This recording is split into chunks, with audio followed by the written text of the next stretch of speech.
India पर आतंकी हमला हो और कोई तरीका काम ना आए, तब आखिरी उम्मीद के नाते बुलाया जाता है एक ऑर्गेनाइजेशन को,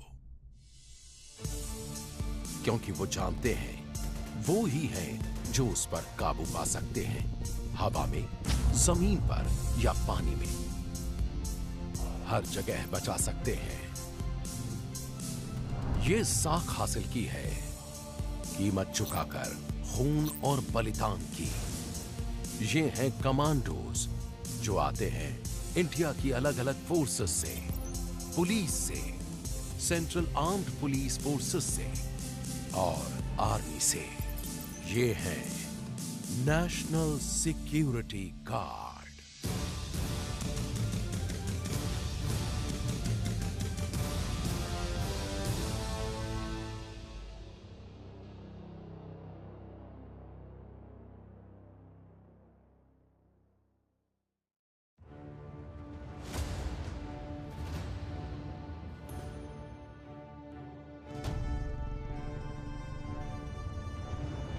एनएसजी कैंपस से निकले हैं इंडिया के कुछ सबसे शानदार हीरोज, ब्लैक कैट कमांडोज,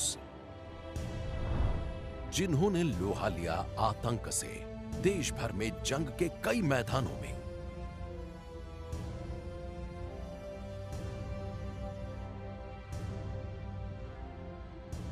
इनमें से लोगों की याद में शायद सबसे अहम है 26/11 और एनएसजी के कमांडोज का उसमें दिया अपना बलिदान।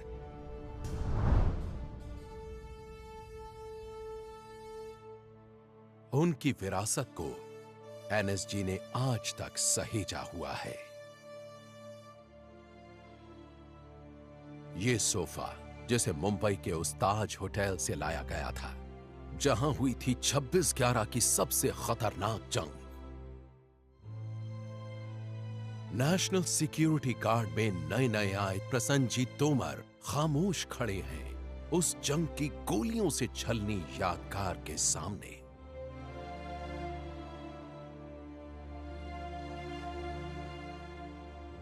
एक एनएसजी कमांडो के नाते उनका पहला दिन शुरू होता है इसी सोफे पर।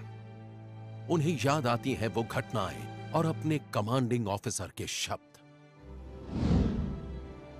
जिस जगह आप बैठे हैं इसे हम कहते हैं क्रेडल ऑफ सैक्रिफाइस। जब आप यहाँ बैठे हैं आपको ये समझना चाहिए कि आप एक लेगेसी को गार्ड कर रहे हैं। लेकिन ब्लैक कैट कमांडो बनना कमजोर दिल वालों का काम नहीं है। कमांडो!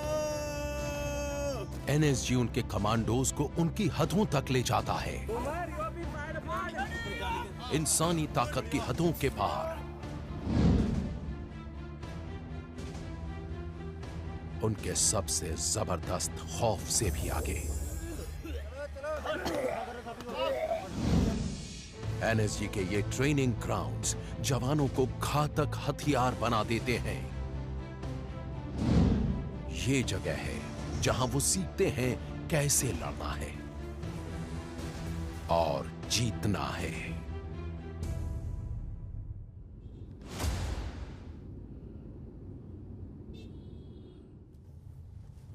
ये जो जयपुर हाईवे है ना, उस साइड से लेना। जयपुर हाईवे से वो गेट नंबर 1 है ना, वहीं आएगा। नेशनल सिक्योरिटी गार्ड साल में 3 बार नए कमांडोज के लिए ट्रायल कंडक्ट करता है। प्रसन्नजीत तोमर चुने जाने की उम्मीद से आने वाले कई जवानों में से एक हैं। मैं इस समय एनएसजी के ट्रेनिंग सेंटर को ज्वाइन करने जा रहा हूँ, जहाँ पर मेरा 3 महीने का प्रोबेशन शुरू होगा। ये तभी होगा जब वो 12 हफ्ते का कमांडो कन्वर्जन कोर्स पूरा कर लेंगे। फिर आगे 6 हफ्ते का यूनिट इंडक्शन होगा। इसके बाद वो एनएसजी की ब्लैक यूनिफॉर्म हासिल कर पाएंगे। मैं अलीगढ़ से हूँ, जहाँ मैं पला बढ़ा और पढ़ाई भी वहीं से की।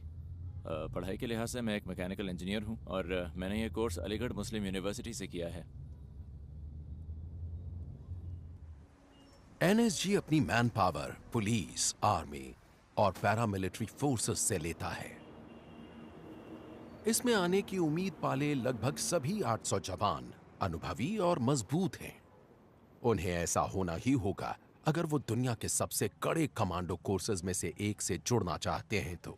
मेडिकल सर्टिफिकेट कहाँ है? तो उधर क्यों रख रखे? इसके साथ लगाओ ना medical certificate. Jain sir, CC के लिए रिपोर्ट करने आया हूँ। आपने एसआरटीसी में रिपोर्ट करना है। ठीक है सर। सामान अपना लगेज गाड़ी में रखना है और बस में बैठना है आपने। स्क्रीनिंग का हफ्ता बहुत खास होता है। इस दौरान लगभग आधे उम्मीदवार बाहर कर दिए जाएंगे। वो 3 महीने के कमांडो कन्वर्जन कोर्स में दाखिल तक नहीं हो पाएंगे। जल्दी आइए फटाफट। तोमर किस्मत वाले रहे। पहले ही दिन उनका अपने साथियों से मिलना हुआ। जय हिंद। कैसा संदीप? कैसा है भाई? बस बढ़िया। जैन सर, मैं हूँ मेजर तोमर। बढ़िया सर। क्या हाल है भाई? हाय, मैं हूँ मेजर तोमर। तू पहले से ही गंजा हो गया है? मैंने सोचा करा ही लेता हूँ जब कॉलिंग का क्या सीन है सर? शाम का बता रहे हैं। अभी तो ऐसा टाइम तो बताया नहीं, लेकिन शाम का कह रहे हैं। पहला हफ्ता ही दिखा देता है कि एनएसजी में आना कितना कॉम्पिटिटिव होता है। नेशनल सिक्योरिटी गार्ड का ट्रेनिंग सेंटर देश का एक प्रीमियम ट्रेनिंग इंस्टीट्यूट है। ये उन कई प्रोबेशनर्स को ट्रेन करने के लिए बनाया गया है जो इंडियन आर्मी और तमाम सेंट्रल आर्म्ड पुलिस फोर्सेस से नेशनल सिक्योरिटी गार्ड में इंडक्शन के लिए जाते हैं। एनएसजी के फिजिकल स्टैंडर्ड्स तय होते हैं। इन्हें क्लियर करके ही आप एनएसजी का हिस्सा बन सकते हैं। सभी एक साथ।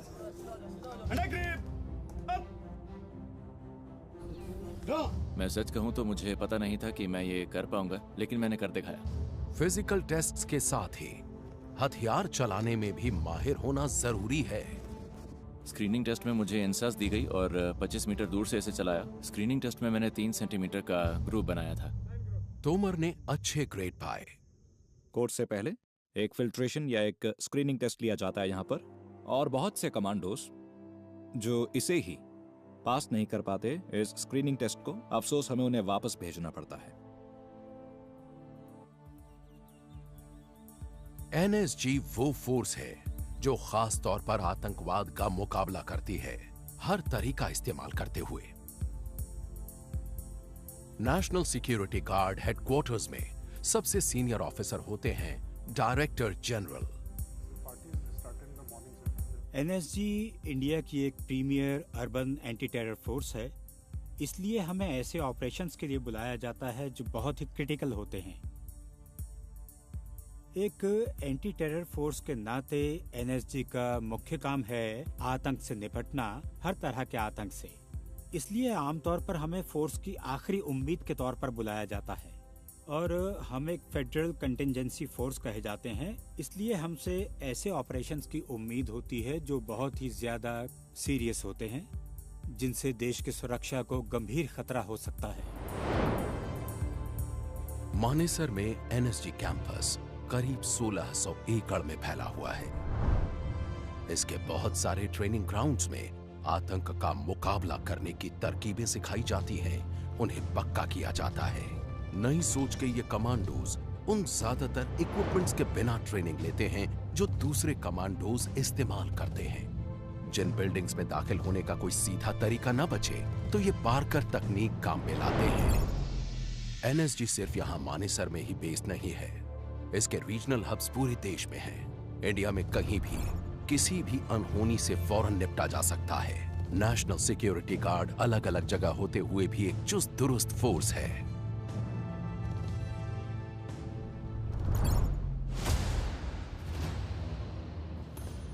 एक हफ्ते का स्क्रीनिंग टेस्ट पूरा हो चुका है। बस आधे ही जवान कमांडो कन्वर्जन कोर्स के लिए क्वालिफाई हुए हैं। कैंडिडेट तोमर चुनिंदा जवानों में से एक हैं। ये अपनी पेरेंट यूनिट की यूनिफॉर्म्स पहनते हैं,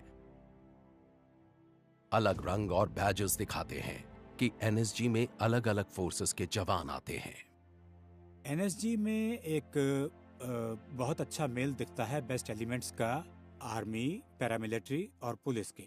ये एक अनोखा एक्सपेरिमेंट है जिसमें तीनों का एक शानदार मेल है और मुझे लगता है ये इस ऑर्गेनाइजेशन की यूएसपी है। एनएसजी में एक एक पल कीमती होता है। एक छोटे से वेलकम एड्रेस के बाद जवान आगे बढ़ जाते हैं। ओपनिंग एड्रेस के बाद हमें वो सारे हथियार दिए गए जो हम इस्तेमाल करेंगे और जिनकी हमें ट्रेनिंग दी जाएगी इस ट्रेनिंग सेंटर में। काउंटर टेररिज्म फोर्स होने की वजह से एनएसजी में इस्तेमाल होने वाले हथियार दुनिया भर की बेस्ट स्पेशल फोर्स यूनिट्स की टक्कर के होते हैं। हम जानते थे कि ट्रेनिंग आज से शुरू होने वाली है और ये भी कि किसी खास तरह से हमारा वेलकम किया जाएगा। एनएसजी में कमांडो बनने के इच्छुक जवानों के लिए वेलकम के एक बिल्कुल ही अलग मायने होते हैं। एनएसजी वेटरन्स इसे कहते हैं आइस ब्रेकिंग। क्रॉलिंग, पुशअप्स, पता नहीं उन्होंने उस दिन हमसे क्या क्या करवाया, लेकिन वो सब मुझे याद है 2-3 घंटे तक तो चला ही था। आइस ब्रेकिंग तो बस आने वाली चीजों की एक झलक भर है। यहाँ से आगे पूरे जुनून के साथ शुरू किया जाएगा कमांडो कन्वर्जन कोर्स। बाकी के 11 हफ्तों में तोमर और दूसरे ट्रेनीज के पूरे दमखम की परख होगी। आगे आगे। सीट नीचे। एनएसजी को 3 मेन पिलर्स में बांटा गया है।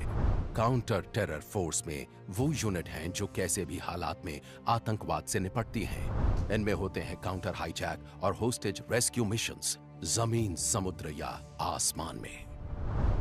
क्लोज प्रोटेक्शन फोर्स देश भर में चुनिंदा वीआईपीज की सुरक्षा करती है। तीसरा पिलर है state of the art bomb detection and disposal squad और national bomb data centre. NSG के सभी ऑपरेशंस जोखिम भरे होते हैं। क्लोज प्रोटेक्शन फोर्स का काम भी ऐसा ही है। ये हाई रिस्क वीआईपीज को सुरक्षा देते हैं जिसमें वो खुद बेहद जोखिम में रहते हैं, इसलिए इन्हें कहा जाता है बुलेट कैचर्स। ये बुलेट कैचर्स शब्द टीम की खुद को खतरे और प्रोटेक्टी के बीच में रखते हुए खतरे को बेअसर करने की शानदार काबिलियत से आया है, क्योंकि कमांडो की हिफाजत और सलामती हमारी प्रायोरिटी है। इसलिए हमारी team state of the art हथियारों, स्पेशलाइज्ड इक्विपमेंट से लैस रहती है। हम लगातार अपनी परफॉर्मेंस को बढ़ाने और आने वाले किसी भी संभावित खतरे को देखते हुए एक कदम आगे रहने पर ध्यान देते हैं। क्लोज प्रोटेक्शन फोर्स कमांडोज अपने काम से जुड़े खतरों को बखूबी जानते हैं, इसलिए पक्का करते हैं कि हालात बेकाबू होने से पहले हर तरह के खतरे को दूर कर दें।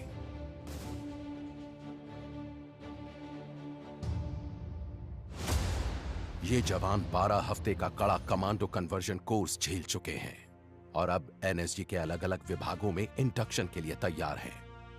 तोमर को प्रीमियर काउंटर टेरर यूनिट्स में से एक मिली है। इस यूनिट को 3 अशोक चक्र मिल चुके हैं। ये पीस टाइम का सबसे बड़ा गैलेंट्री अवार्ड होता है, इसलिए मैंने इसे चुना और किस्मत से ये मुझे मिल भी गया।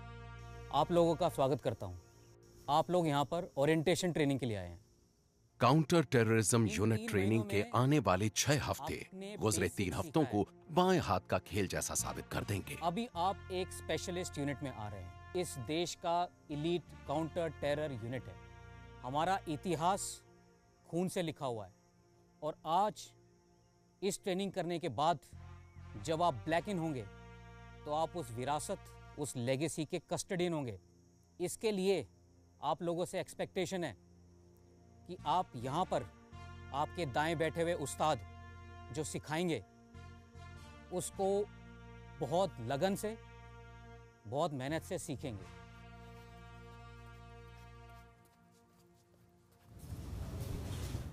जैन सर। जैन तोमर, अंदर आ जाओ। इस ट्रेनिंग ऑफिसर और उनकी टीम पर अगले 6 हफ्तों में इनके इंडक्शन का दारोमदार है। ट्रेनिंग सेंटर में कैसा परफॉर्म कर रहे हो? मैंने बढ़िया परफॉर्म किया सर और अपने सारे टेस्ट्स में एक्सीलेंट हासिल किया। Excellent sir. तो उम्मीद है आपको पता है कि यहाँ के स्टैंडर्ड्स बहुत अलग हैं और बहुत ऊंचे भी। फिजिकल एक्सर्शन का लेवल यहाँ बहुत ज्यादा होता है। यहाँ आपको मुश्किल सिचुएशंस में टेस्ट किया जाएगा। सर। आपको बहुत ज्यादा मेहनत करनी होगी। ठीक है बड़ी, मार्च ऑफ। जय हिंद। जय हिंद। काउंटर टेरर यूनिट में सिखाए जाने वाले शुरुआती सबक में है किसी इंटरवेंशन टीम का हिस्सा कैसे बनते हैं। दोनों आँख खोल के ऐसे। हर टीम में करीब 6 मेंबर्स होते हैं। सब तालमेल से काम करते हैं।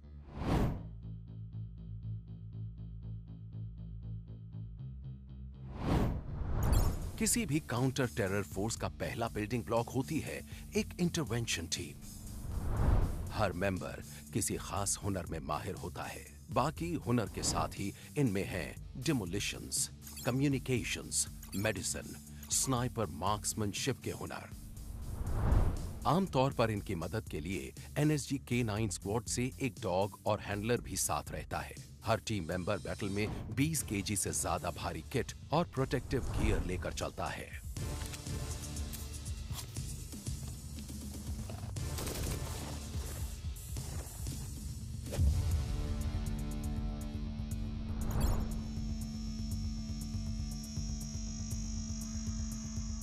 पहले हफ्ते में इंडक्टीज से कई तरह की इंटरवेंशन सिमुलेशन ड्रिल कराई जाती हैं।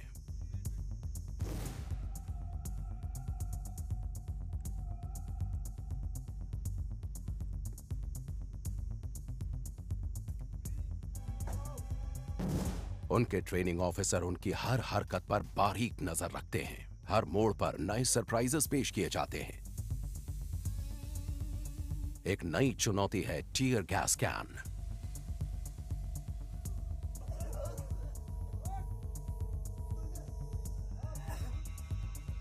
टीयर गैस आंखों में तेज जलन पैदा करती है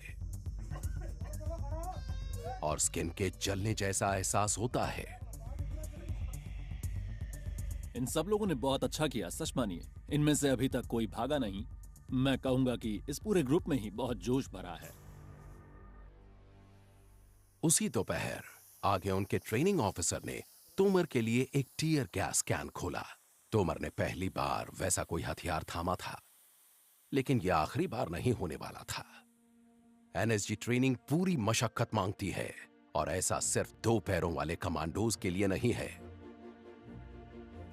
यहां 4 पैरों वाला भी एक पूरा कंटीजेंट है, K9 dog squad. NSG soldiers को ब्लैक कैट कमांडोज कहते हैं। यहां ब्लैक कैट्स और डॉग्स की पार्टनरशिप होती है। K9 कमांडो गूगल को लगता है कि वो 2 पैरों पर चलने वाले अपने हैंडलर जितना ही माहिर है। गूगल एक हाईली ट्रेन्ड स्निफर डॉग है। इसका काम है एयरक्राफ्ट के ओवरहेड लगेज रैक में विस्फोटकों का पता लगाना।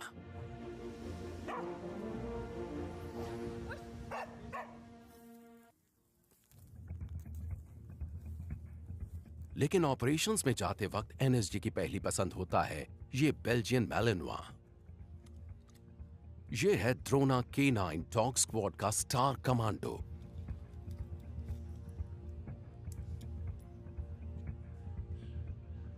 एक्शन में द्रोना पहला कमांडो होता है।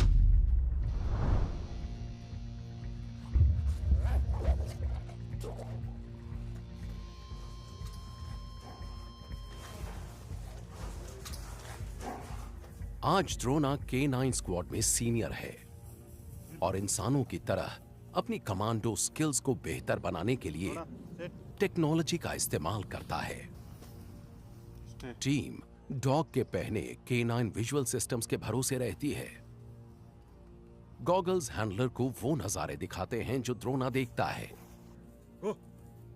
हैंडलर द्रोना के कान में लगी एक डिवाइस के जरिए उससे बोलता है। Good. Stay. Drona back. Back. Stay. Left. इस दूसरी एक्सरसाइज में द्रोना अपने हैंडलर की नजरों से दूर जाएगा, करीब 1 किलोमीटर दूर मौजूद एक टारगेट को दबोचने के लिए। Go. द्रोना फुल पैकेज है एनएसजी के सबसे शानदार हथियारों के बीच।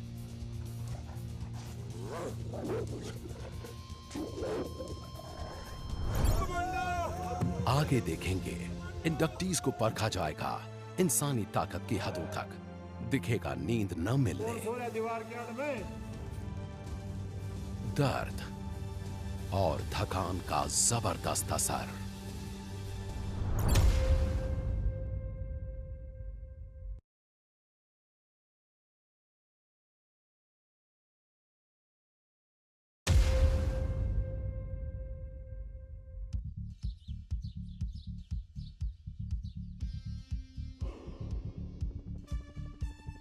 नेशनल सिक्योरिटी गार्ड के दूर तक फैले ट्रेनिंग ग्राउंड्स में कमांडोज काउंटर टेररिज्म टैक्टिक्स को निखारते हैं।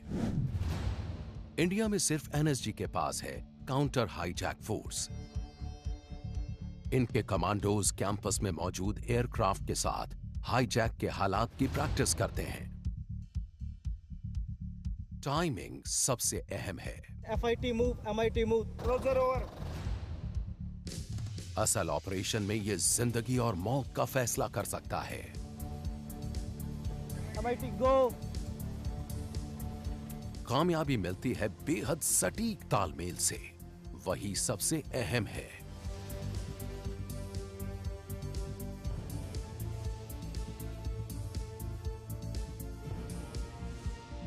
एयरलाइन हाईजैकिंग के साथ ही आसमान से कई और खतरे भी आ सकते हैं।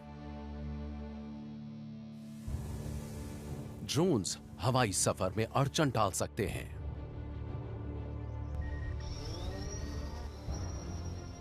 ये नारकोटिक्स और विस्फोटक भी डिलीवर कर सकते हैं या किसी हमले या सर्वेलेंस में मदद कर सकते हैं। 81 ड्रोन इन रेंज। 81 एंगेज। ऐसी हरकतों से निपटने के लिए एनएसजी के पास कमांडोज और इक्विपमेंट दोनों हैं। ड्रोन किलर वेपन सिस्टम गोलियां नहीं दागता, बल्कि ये इनविजिबल रेडियो वेव्स छोड़ता है।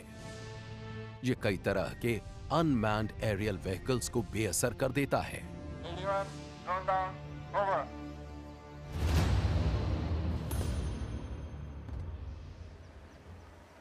एनएसजी के सीनियर ऑफिसर्स फोर्स की तकनीकी तैयारी पर लगातार नजर बनाए रखते हैं।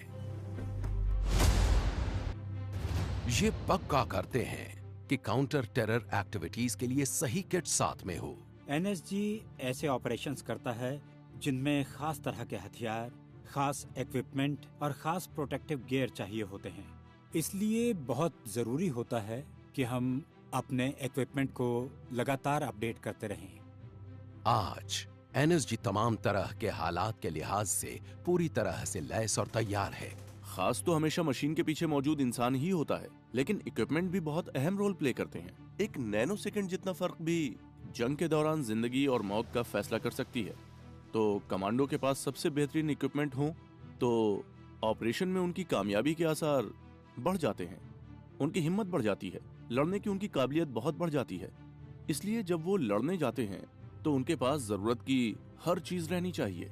उन्हें कभी भी किसी चीज की कमी महसूस नहीं होनी चाहिए। एनएसजी काउंटर टेररिज्म फोर्स में इंडक्शन ट्रेनिंग पूरे जोरों पर है। ट्रेनर्स पसीना सूखने नहीं दे रहे। इस एक्सरसाइज का मकसद था आपका फिजिकल और मेंटल दोनों टेस्ट लेना। इंडक्टीज के सामने पहली चुनौती है 48 घंटे के फिजिकल और मेंटल स्ट्रेस से गुजरना, वो भी बिना रुके। उन्हें पूरे दिन कई तरह के टास्क्स दिए गए, यहां तक कि वो पूरी रात हरकत में रहे।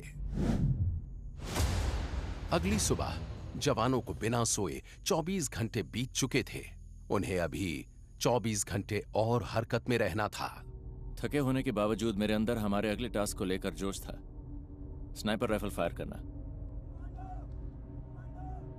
लेकिन हमारे ट्रेनर्स को हमें तनाव में रखना था, इसलिए हमारे फायर करने से पहले उन्होंने हमसे 30 नकल पुशअप्स कराए। खड़े हो जाइए। मैं जिंदगी में पहली बार एक स्नाइपर राइफल चलाने वाला था। रिटेन लाइन पोजीशन, मैं चाहता था निशाना ठीक लगे। टेल भर। लेकिन पुशअप्स के बाद मेरी सांस अब भी फूली हुई थी। हाथ थोड़ा भी हिला तो निशाना नहीं लगेगा और टारगेट्स काफी दूर होते हैं। यहां पर हमारा टारगेट था 400 मीटर की दूरी पर।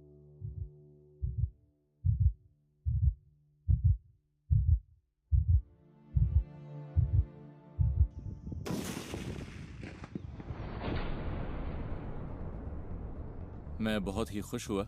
मुझे लगा मैंने कुछ हासिल किया है, लेकिन सच कहूं तो उस वक्त दिमाग में तनाव से भरे आगे के 23 घंटे ही थे जो आने वाले थे। एनएसजी के आर्सेनल में स्नाइपर्स बहुत अहम हैं।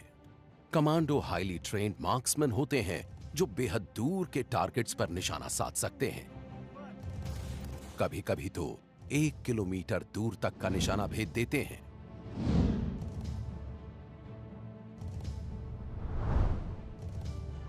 एनएसजी में state of the art shooting ranges commandos को अचूक निशानेबाज बना देती हैं।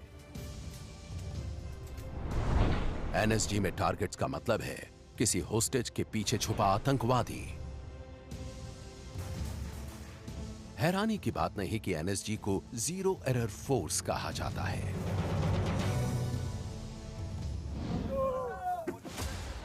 इस बीच इंडक्टीज 48 घंटे के स्ट्रेस टेस्ट से गुजरना जारी रखे हुए हैं। आप आगे चले जाओ, आगे चले जाओ। दूसरे दिन की दोपहर से पहले वो 40 डिग्री से ज्यादा के तापमान में टायर्स को पलट रहे हैं। मुझे याद नहीं उस टायर का वजन कितना था, लेकिन रात भर जागने के बाद करीब 800 मीटर तक उसे पलटते जाने में जान निकल गई। बदली करो साहब की बदली, साहब आप आगे हो जाओ। ये सोचकर और पसीना आ रहा था कि अभी 20 घंटे की कसरत और आगे है। निकलो, आगे निकलो। लेकिन ऐसे पलों में सबसे अच्छा होता है कि अगले टास्क पर ध्यान दिया जाए, न कि अपने आप को डिस्ट्रैक्ट किया जाए। शाम होने पर जवानों को एक छोटा सा ब्रेक दिया गया।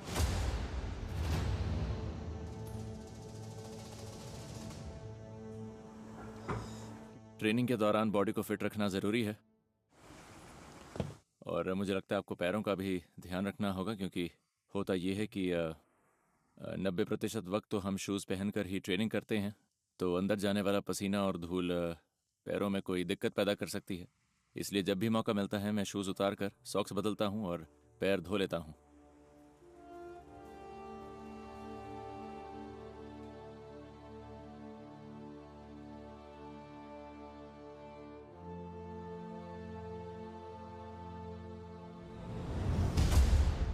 इंसान की बॉडी किसी जादू से कम नहीं, इसे हद तक ले जाकर हैरतअंगेज काम किए जा सकते हैं। दूसरी रात तक हम बहुत थक चुके थे, लेकिन तब भी सब पूरी कोशिश कर रहे थे।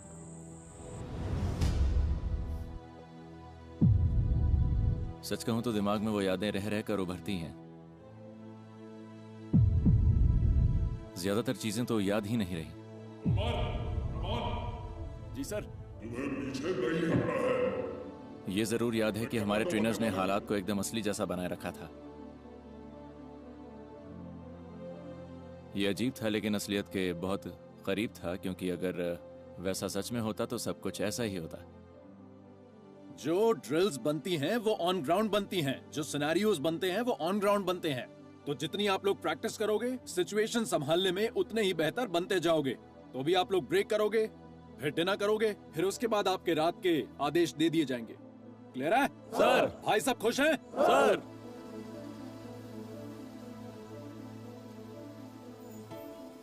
अगर आप ऐसे हालात में होते हैं तो ऐसे ख्याल आपको दिमाग में आ ही जाते हैं। आपका ब्रेकिंग पॉइंट क्या है, लिमिट कितनी है, हार मान गए? मुझे लगता है एक कमांडो बनने के लिए जरूरी है कि इन ख्यालों को दूर रखा जाए ताकि आप एक फाइटर बन सकें। अब हम इन्हें उस फेज से गुजारेंगे जिसे कहते हैं स्ट्रेस आवर्स। मेन मकसद होता है इनको सोने ना देना। इनको जो भी थोड़ा बहुत वक्त मिलता है उसमें ये अपना डिनर कर सकते हैं, थोड़ा सुस्ता सकते हैं। इस टाइम में वो चाहें तो आराम कर सकते हैं या 5-10 मिनट की नींद ले सकते हैं। कौन सो रहा है दीवार के आड़ में?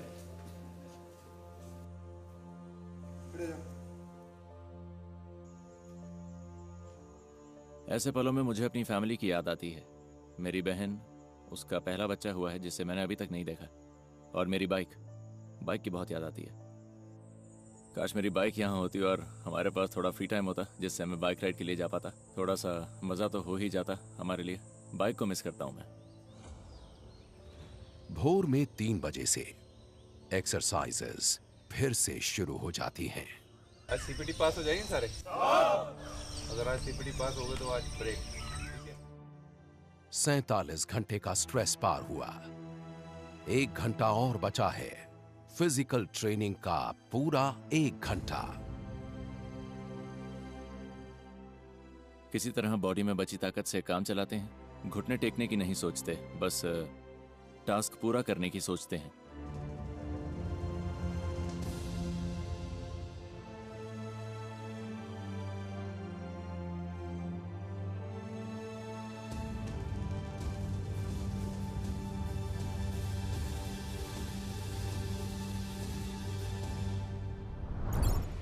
आगे देखेंगे कैसे जवान अपनी आखिरी बाधा तक पहुंचे।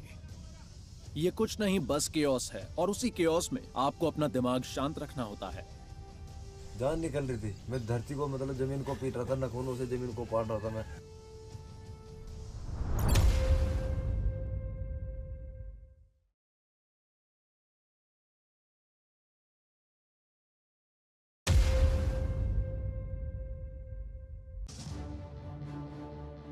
नेशनल सिक्योरिटी गार्ड ने ऑपरेशंस में खुद को साबित किया है, लगातार बार बार। कामयाबी की ये राह आसान नहीं रही है। देश हम पर भरोसा कर सकता है, क्योंकि जब भी एनएसजी को तलब किया गया है हमने कामयाबी दिलाई है, और जरूरत पड़ने पर एनएसजी फुर्ती से मौके पर पहुंचकर पूरी ताकत से सर्जिकल पंच लगाएगी। एनएसजी का पूरा ओरिएंटेशन हर वक्त तैयार रहने को लेकर होता है। इस वक्त भी इस देश में ऐसी 8 टीमें हैं जो 30 मिनट से कम वक्त में हरकत में आ सकती हैं। इसलिए एनएसजी का विजन है वर्ल्ड क्लास होना, क्योंकि एक जीरो एरर फोर्स कभी चूकती नहीं है।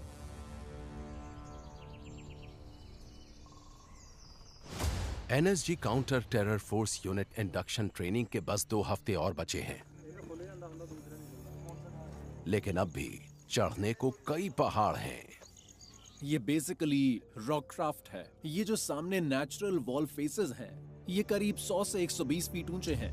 तो ये जवानों को एक नेचुरल फील देता है इस रॉक क्राफ्ट पर प्रैक्टिस करने की। कमांडो ट्रेनिंग लेने की इच्छा होने की वजहों में से एक वो तमाम स्किल्स हैं जो हम एनएसजी में सीखते हैं। मैं पहले क्लाइंबिंग कर चुका हूं, लेकिन यहाँ की कंडीशंस अलग हैं।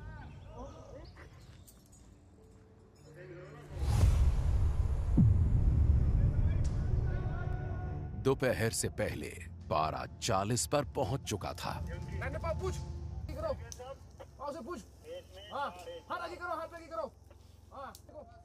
जून की गर्मी और जबरदस्त उमस।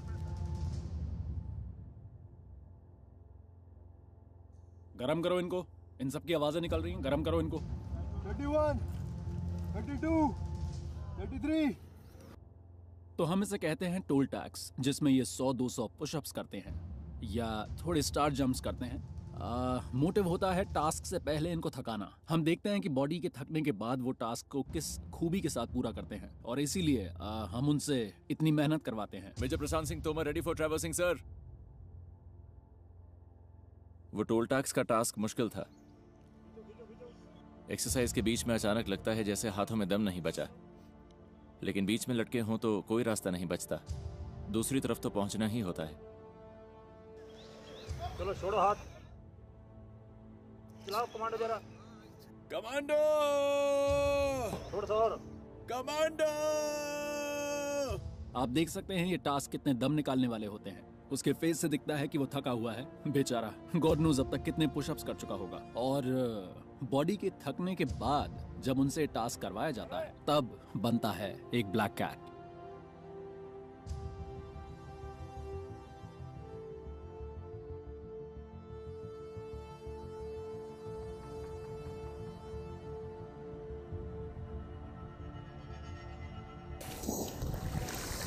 तोमर, मजा नहीं आया दोस्त।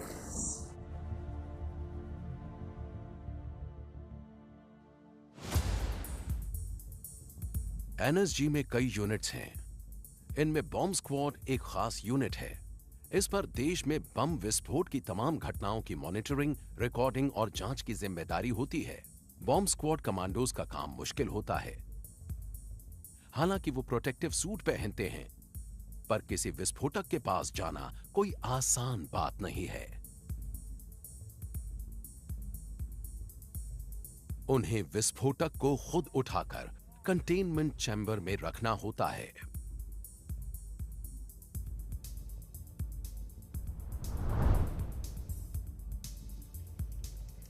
रोबोट्स खतरे को कम कर देते हैं। रिमोट ऑपरेटर्स इन व्हीकल्स को 1 किलोमीटर दूर तक ले जा सकते हैं। सीधा जाना, राइट मोड़ते ही दरवाजे, पहले दरवाजे के अंदर आईडी है। ऑन बोर्ड कैमरास रिकॉनेसेंस और इंटरवेंशन दोनों को मुमकिन बनाते हैं।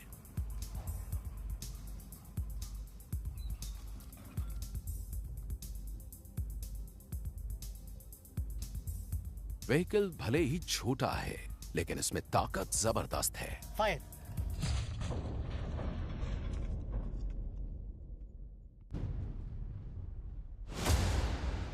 जून खत्म होने को है।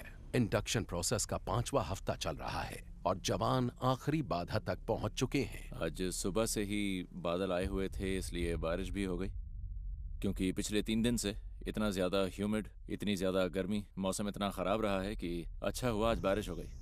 इंस्ट्रक्टर्स ने सबसे मुश्किल टास्क अंत के लिए बचा कर रखा है। सर्किट पूरा करने में कम से कम 2.5 से 3 घंटे लगेंगे, क्योंकि वो चल कर नहीं, इसे रेंग कर पूरा करने वाले हैं। और हम देखेंगे कि वो एक टीम के नाते कैसा परफॉर्म करेंगे।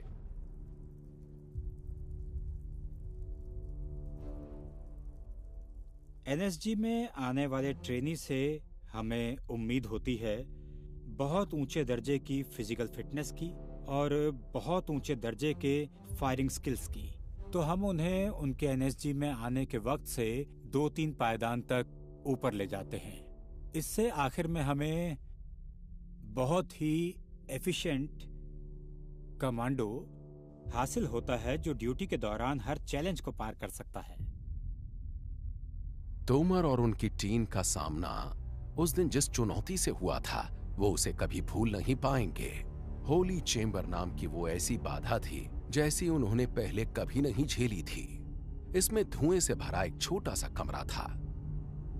जवानों को अपनी सांसें रोककर अंदर जाना था। अंदर एक बॉक्स है, आपको वो बॉक्स लेकर आना है।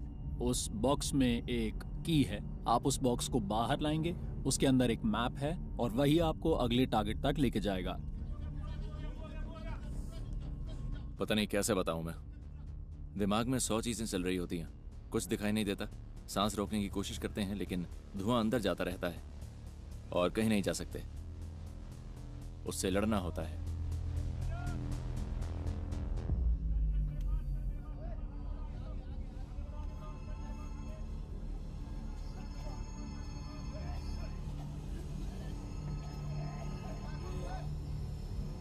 इस चैम्बर में घुसे कोई चमक नहीं रहा था। मतलब जैसे अंदर हुए तो घुटन होती थी, सांस नहीं आता था, जान निकल रही थी गले से नीचे। मतलब इधर बिल्कुल ब्लॉक हो गया, सांस गया नहीं। मैं धरती को, मतलब जमीन को पीट रहा था, नखूनों से जमीन को पाट रहा था मैं। बॉक्स को ढूंढ कर लाने की टीम की पहली कोशिश बेकार गई, जिसका एक ही मतलब था, दोबारा कोशिश करो। ये कुछ नहीं, बस केओस है और उसी केओस में आपको अपना दिमाग शांत रखना होता है।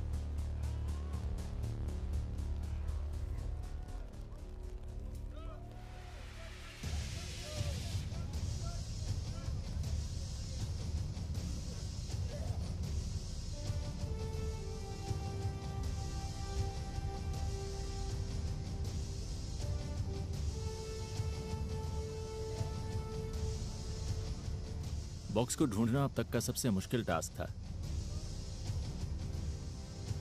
उसके बाद तो लगा कि हम कुछ भी कर सकते हैं।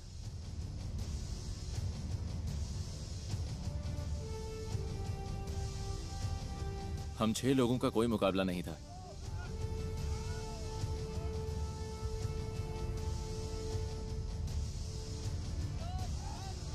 हमने एनएसजी की दी हुई हर मुश्किल को पार किया। अब हमें कोई नहीं रोक सकता था। बोले ना कमांडो क्या होता है, फिजिकली मेंटली बंदा इतना स्ट्रॉन्ग कर देते हैं कि उसमें कितना ही प्रेशर आ जाए वो अपना काम करेगा। तो जिस मुद्दे के लिए उसको भेजा जा रहा है, जो काम टास्क मिला है ना, वो टास्क पूरा करेगा।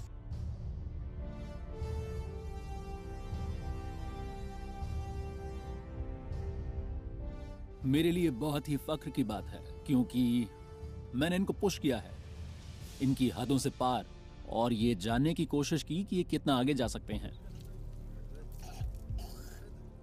हमने यहाँ तक पहुँचने के लिए लंबा सफ़र तय किया है और उस दिन महसूस हुए दर्द और थकान के बावजूद हम जोश से भरे थे कि हम एनएसजी का हिस्सा बनने वाले हैं। हार्ड वर्क के बाद मतलब आज वो दिन आ गया, आज हम परसों ब्लैक कैट कमांडो बनेंगे। बहुत अच्छा फील होगा हमें भी, घर वालों को भी।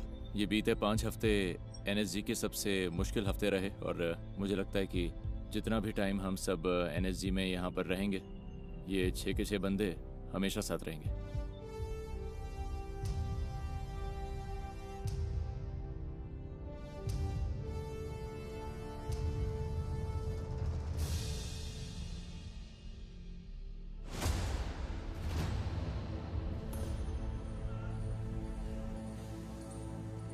इंडक्शन पीरियड पूरा हुआ। 4.5 महीने की मुश्किलें खत्म हुई। अभी पता लग रहा ना हमारी हालत कैसी।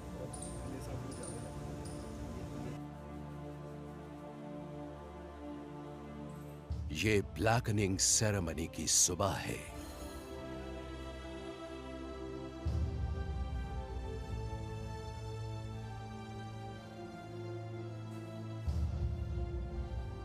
थोड़ी देर बाद तोमर और दूसरे जवान एनएसजी की काउंटर टेरर फोर्स में अपनी जगह लेंगे।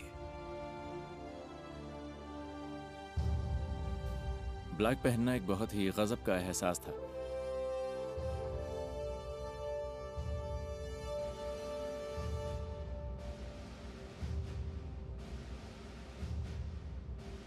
ये कहना गलत होगा कि मुझे यकीन था कि मैं एक एनएसजी कमांडो बन जाऊंगा, लेकिन मैंने कर दिखाया।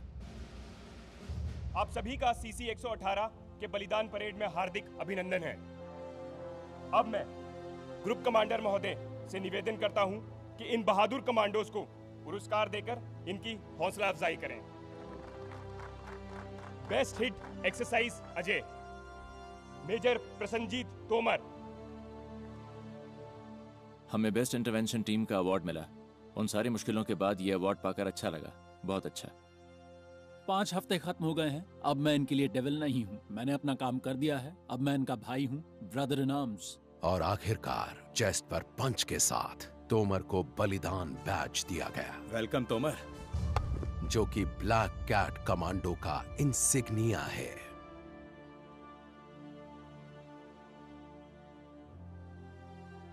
सेरेमनी के बाद हमें पहली बार ऑफिसर्स मेस में ले जाया गया।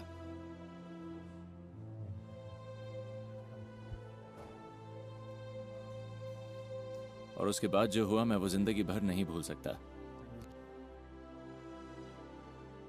जिस जगह आप बैठे हैं, इसे हम कहते हैं क्रेडल ऑफ सैक्रिफाइस। आप अपने आसपास देखेंगे तो आप पाएंगे वो गोलियों के निशान जो हमें मिले ताज होटल मुंबई से। जिस चेयर पर आप लोग अभी बैठे हुए हैं, यह है पाम लाउंज से ताज होटल की। यह वही जगह है जहां मेजर उन्नी कृष्णन ने सर्वोच्च बलिदान दिया था। तो इस पर बैठते हुए हमें ध्यान रखना चाहिए कि हम एक लेगेसी को गार्ड कर रहे हैं, एक ऑफिसर और लीडर की तरह। मेजर उन्नी कृष्णन ने जो किया वो हमारी लीडरशिप को एक नई ऊंचाई पर ले जाता है। अपने सपने को सच बनाकर एनएसजी कमांडोज बनने वाले जवानों के लिए इंडक्शन तो बस पहला कदम है। उन्हें अब उन स्टैंडर्ड्स तक पहुंचना होगा जो उनसे पहले के वीरों ने सेट किए हैं।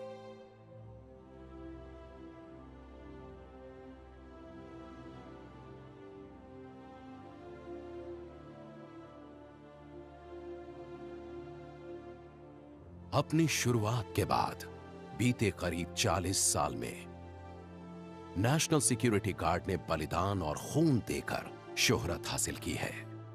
अपनी जान कुर्बान करने वाले जवान हर रोज प्रेरणा देते हैं। ये देश हमेशा उन्हें याद रखेगा।